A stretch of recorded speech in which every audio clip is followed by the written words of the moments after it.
उधर अपनी आजादी का 1 साल पूरा करते ही अफगानिस्तान जश्न में डूब गया, लेकिन एक रिपोर्ट ने इस रंग में भंग का काम किया, जिसमें आशंका जताई गई कि बहुत जल्द अफगानिस्तान की जनता भूखमरी की कगार पर पहुंच सकती है।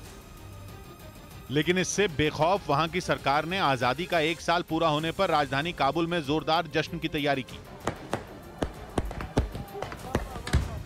जहां रात भर जबरदस्त आतिशबाजी हुई। तालिबान के मुताबिक उसने ये जश्न 20 साल तक चली लड़ाई की जीत पर मनाया, लेकिन इन्हीं 20 सालों ने अफगानिस्तान की जनता को कंगाली तक पहुंचा दिया। यूएन की एक रिपोर्ट में दावा किया गया कि अफगानिस्तान के 60 लाख से ज्यादा लोगों पर इस वक्त भुखमरी का खतरा मंडरा रहा है, जिससे उबरने के लिए 77 करोड़ अमेरिकी डॉलर यानी भारतीय रुपयों में करीब 6000 करोड़ की जरूरत होगी। ऐसा इसीलिए क्योंकि लगातार हमलों की मार झेल रहे अफगानिस्तान में विकास और जनता की भलाई के लिए आई रकम भी बारूद की भेंट चढ़ गई। यानी मदद की जिस रकम को वहां के लोगों की भलाई में इस्तेमाल होना। ये सैलून शॉप चलाकर ही साल में करोड़ों कमाते हैं।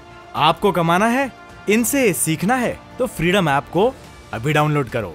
था उसे जंग में झोंक दिया गया, और अब जबकि सर्दियां करीब हैं तो लोगों पर जान का खतरा मंडराने लगा, क्योंकि यूएन का दावा है कि अफगानिस्तान की 2.5 करोड़ की आबादी में 1 करोड़ 90 लाख लोग खाने के संकट से जूझ रहे हैं, और मौसम बदलते ही वहां ईंधन और कंबल जैसी जरूरी चीजों की कमी भी सिर उठाएगी, जिससे निपटने के लिए उसे तुरंत आर्थिक मदद की जरूरत है। इस बीच अरब सागर में पेट्रोलिंग पर मौजूद अमेरिका के जहाज ने ईरान के मंसूबों पर पानी फेर दिया।